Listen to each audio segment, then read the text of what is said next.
బలూచిస్తాన్ ప్రత్యేక దేశంగా ప్రకటించుకుంది. బలూచ్ల దశాబ్దాల కళ నెరవేరడంలో భారత్ పాత్ర చాలా కీలకం. మోదీ, అజిత్ దోవల్ పరోక్షంగా బలూచిస్తాన్కు మద్దతిచ్చారు అనేది చాలా సుస్పష్టం. మరి బలూచిస్తాన్ భారత్లో కలుస్తుందా? అఖండ భారత్ అనే కళ బలూచ్లతోనే స్టార్ట్ అవుతుందా? ఆగస్టు 11 బలూచిస్తాన్ చరిత్రలో ఒక కీలకమైన రోజు. ఈసారి ఆగస్టు 11న బలూచిస్తాన్ అంతటా స్వతంత్ర దినోత్సవం పేరుతో జరిగిన కార్యక్రమాలు, ప్రదర్శనలు, జెండా ఆవిష్కరణలు, సాంస్కృతిక కార్యక్రమాలు ఇప్పుడు అంతర్జాతీయంగా చర్చనీయాంశంగా మారాయి. దాదాపు 3,47,000 చదరపు కిలోమీటర్ల విస్తీర్ణంలో ఉన్న బలూచిస్తాన్ ప్రాంతంలో దాదాపు 1.5 కోటి మంది బలూచ్ ప్రజలు ఈ రోజును తమ స్వతంత్ర దినోత్సవంగా జరుపుకున్నారని బలూచ్ ఉద్యమ వర్గాలు చెబుతూ ఉన్నాయి. క్వెట్టా నుంచి గ్వాదర్ వరకు బలూచిస్తాన్లోని వివిధ ప్రాంతాల్లో కార్యక్రమాలు జరిగాయి. బలూచిస్తాన్లోని 7 డివిజన్లు, 41 జిల్లాల్లో స్వతంత్ర దినోత్సవ వేడుకలు జరిగాయి. దురంధర్ సినిమాలో చూసిన బలూచ్ డ్యాన్స్తో బలూచ్లు సందడి చేశారు.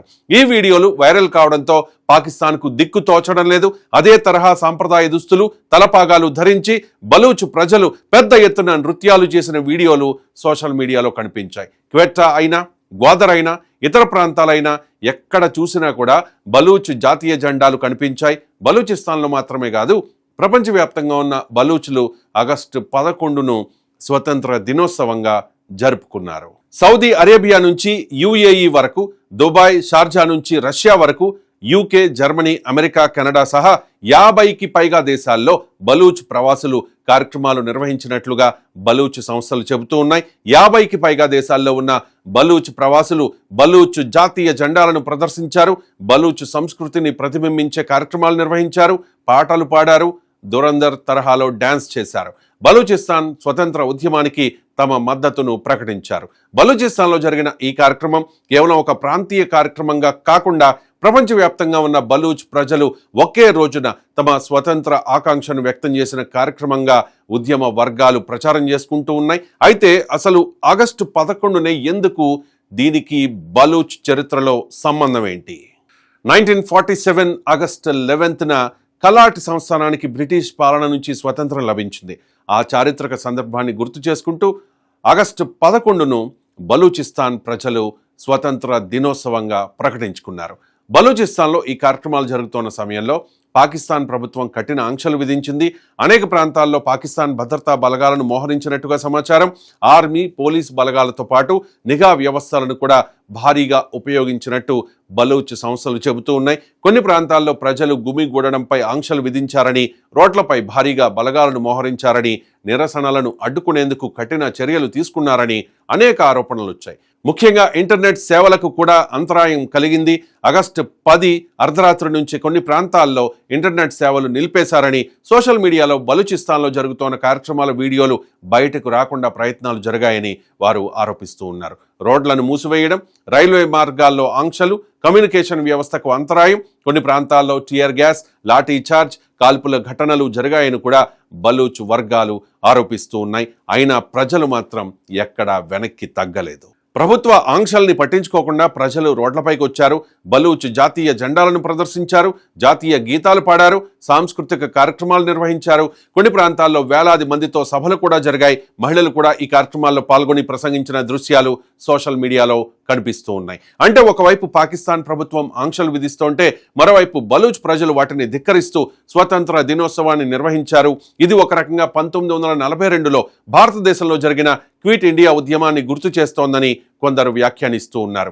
అప్పుడు బ్రిటిష్ పాలనకు వ్యతిరేకంగా క్విట్ ఇండియా నినాదం వినిపించింది. ఇప్పుడు బలూచ్ జాతీయవాద వర్గాలు పాకిస్తాన్కు వ్యతిరేకంగా తమ స్వతంత్ర డిమాండ్ను మరింత బలంగా వినిపిస్తూ ఉన్నాయి. ఇక ఈ మొత్తం పరిణామంలో భారతదేశం పేరు కూడా ప్రత్యేకంగా వినిపిస్తోంది.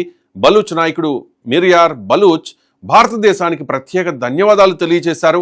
భారత మీడియా సంస్థలు, భారత సోషల్ మీడియా బలూచిస్తాన్ సమస్యను ప్రపంచవ్యాప్తంగా తీసుకుని వెళ్లడంలో కీలక పాత్ర పోషించాయి అని చెప్పి ఆ బలూచ్ నాయకుడు అభిప్రాయపడ్డారు, అభినందించారు కూడా. బలూచిస్తాన్ సమస్యను అంతర్జాతీయ చర్చలోకి తీసుకురావడంలో భారతదేశం నుంచి వస్తోన్న మీడియా కవరేజ్ తమకు బాగా ఉపయోగపడిందని బలూచ్ నాయకులు చెబుతూ ఉన్నారు. మిర్యార్ బలూచ్. బలూచ్ స్వతంత్ర ఉద్యమానికి మద్దతు తెలిపే ప్రముఖ నాయకుల్లో ఒకరిగా తనను తాను ప్రదర్శించుకుంటూ ఉన్నారు. బలూచిస్తాన్లోని వివిధ జాతీయవాద, వేర్పాటువాద సంస్థలు ఈ ఉద్యమంలో కీలక పాత్ర పోషిస్తూ ఉన్నాయి. అయితే ఈ సంస్థల మధ్య రాజకీయ, సాయుధ కార్యకలాపాలు, నాయకత్వం వంటి అంశాల్లో తేడాలు కూడా ఉన్నాయి. ఇదే సమయంలో బలూచిస్తాన్లో జరుగుతోన్న మానవ హక్కుల ఉల్లంఘనలపై కూడా అంతర్జాతీయ స్థాయిలో ఆందోళనలు వ్యక్తమవుతూ ఉన్నాయి. బలూచ్ వర్గాల ఆరోపణల ప్రకారం పాకిస్తాన్ భద్రతా బలగాలు చాలా కాలంగా బలూచ్ ప్రజలపై అణచివేతకు పాల్పడుతూ ఉన్నాయి. అదృశ్యాలు, అరెస్టులు, హత్యలు, మానభంగాలు, మానవ హక్కుల ఉల్లంఘనలు జరుగుతూ ఉన్నాయని వారు ఆరోపిస్తూ ఉన్నారు. ముషరఫ్ కాలం నుంచి ఇప్పటి పాకిస్తాన్ ఆర్మీ నాయకత్వం వరకు బలూచిస్తాన్లో అణచివేత కొనసాగుతోంది. అయితే పాకిస్తాన్ ప్రభుత్వం మాత్రం బలూచ్ తిరుగుబాటుదారులపై దేశ భద్రతకు సంబంధించిన చర్యలు తీసుకుంటామని చెబుతోంది. బలూచిస్తాన్ సహజ వనరులతో సంపన్నమైన ప్రాంతం, కానీ అక్కడి ప్రజలకు ఆ వనరుల నుంచి తగిన ప్రయోజనం దక్కడం లేదని బలూచ్ నాయకులు చాలా కాలంగా ఆరోపిస్తున్నారు. పాకిస్తాన్ తమను 2వ తరగతి పౌరులుగా చూస్తోందని, బలూచిస్తాన్కు సరైన అభివృద్ధి, నిధులు, రాజకీయ హక్కులు లభించడం లేదని వారు ఆరోపిస్తూ ఉన్నారు. బలూచిస్తాన్ సమస్యపై వివిధ దేశాలు కూడా వివిధ స్థాయిల్లో ఆందోళన వ్యక్తం చేస్తూ ఉన్నాయని బలూచ్ వర్గాలు పేర్కొంటున్నాయి. ముఖ్యంగా ఒక 56 దేశాలు తమ ఉద్యమానికి మద్దతుగా ఉన్నాయని వారు చెబుతూ ఉన్నప్పటికీ ఇది అధికారికంగా ఆ దేశాలన్నీ బలూచిస్తాన్ స్వతంత్రాన్ని గుర్తించాయని మాత్రం అర్థం కాదు. అంటే సానుభూతి, మానవ హక్కులపై ఆందోళన, స్వయం నిర్ణయ హక్కుపై చర్చ ఇవన్నీ ఒకటే కాదు. అయినా ప్రపంచవ్యాప్తంగా బలూచ్ ప్రవాసులు తమ జాతీయ జెండాలతో కార్యక్రమాలు నిర్వహించడం మాత్రం బలూచిస్తాన్ ఉద్యమానికి అంతర్జాతీయ ప్రచారం పెరుగుతోన్న సంకేతంగా ఉద్యమ వర్గాలు భావిస్తూ ఉన్నాయి. ఇక పాకిస్తాన్లో ఏంటి పరిస్థితి? ఆగస్టు 11న బలూచిస్తాన్లో భారీ భద్రతా ఏర్పాట్లు చేసినప్పటికీ ప్రజలు పెద్ద సంఖ్యలో బయటకు వచ్చారని బలూచ్ సంస్థలు చెబుతూ ఉన్నాయి. క్వెట్టా నుంచి గ్వాదర్ వరకు, రోడ్ల నుంచి మార్కెట్ల వరకు, విద్యార్థుల నుంచి మహిళల వరకు వివిధ వర్గాల ప్రజలు కార్యక్రమాల్లో పాల్గొన్నారు. పాకిస్తాన్ ప్రభుత్వం ఇంటర్నెట్ను నియంత్రించిన, రవాణాపై ఆంక్షలు విధించిన, భద్రతా బలగాలను మోహరించిన బలూచ్ జాతీయవాదుల ఉద్యమం పూర్తిగా ఆగలేదు అన్నది ఈ సంఘటనల నుంచి కనిపిస్తోన్న దృశ్యం. ఇదే ఇప్పుడు ఇస్లామాబాద్కు పెద్ద సవాలుగా మారింది. ఎందుకంటే ఒక ప్రాంతంలో స్వతంత్ర ఉద్యమం ఉండడం ఒక విషయం, కానీ అదే ఉద్యమం దేశ సరిహద్దులు దాటి 50కి పైగా దేశాల్లో ఉన్న ప్రవాస సమాజాన్ని ఒకే జెండా కిందకు తీసుకురావడం మరో విషయం.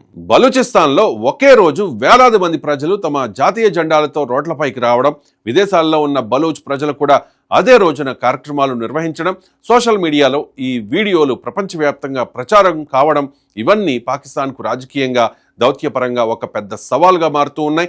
బలూచిస్తాన్ సమస్యను ఇక బెలూచిస్తాన్ సరిహద్దుల లోపలే దాచిపెట్టడం పాకిస్తాన్కు అంత సులభం కాదు. ప్రపంచవ్యాప్తంగా బలూచ్ ప్రవాసులు ఒకే రోజున జెండాలు పట్టుకుని రోడ్లపైకి రావడం, బెలూచ్ సంస్కృతిని ప్రపంచానికి చూపించడం, స్వతంత్ర నినాదాలు చేయడం, భారతదేశం సహా అంతర్జాతీయ మీడియా దృష్టిని ఆకర్షించడం ఇవన్నీ కలిపి చూస్తే బలూచిస్తాన్ ప్రశ్న మళ్ళీ అంతర్జాతీయ వేదికపైకి వచ్చింది. మరి ఈ ప్రశ్న చివరకు పాకిస్తాన్ భౌగోళిక పట్టాన్ని మార్చే స్థాయికి వెళుతుందా, లేక పాకిస్తాన్ తన నియంత్రణను కొనసాగిస్తుందా? సమాధానం భవిష్యత్తు చెబుతుంది. కానీ ఆగస్టు 11న బలూచిస్తాన్ నుంచి వినిపించిన స్వతంత్ర నినాదాలు మాత్రం ఇప్పుడు ప్రపంచం మొత్తం వింటోంది. కొందరు బెలూచ్లు తమను భారత్లో కలిపేయాలని కూడా డిమాండ్ చేస్తూ ఉన్నారు. ప్రస్తుతానికి బెలూచిస్తాన్ ప్రత్యేక దేశంగా ప్రకటించుకుంది. బెలూచ్ల దశాబ్దాల కళ నెరవేరడంలో భారత్ పాత్ర ఎంతో కీలకం. మోదీ, అజిత్ దోవల్ పరోక్షంగా బలూచిస్తాన్కు మద్దతు ఇచ్చారు అనేది సుస్పష్టం. మరి బలూచిస్తాన్ భారత్లో కలుస్తుందా? అఖండ భారత్ అనే కళ బలూచ్లతోనే స్టార్ట్ అవుతుందా అనేది వేచి చూడాల్సిన అంశం. కానీ ఒక్కటి మాత్రం సుస్పష్టం, కాస్త లేట్ అయినా కూడా పాకిస్తాన్ ముక్కలవ్వడం, ఆ తర్వాత అఖండ భారత్ ఏర్పడడం మాత్రం ఖాయం.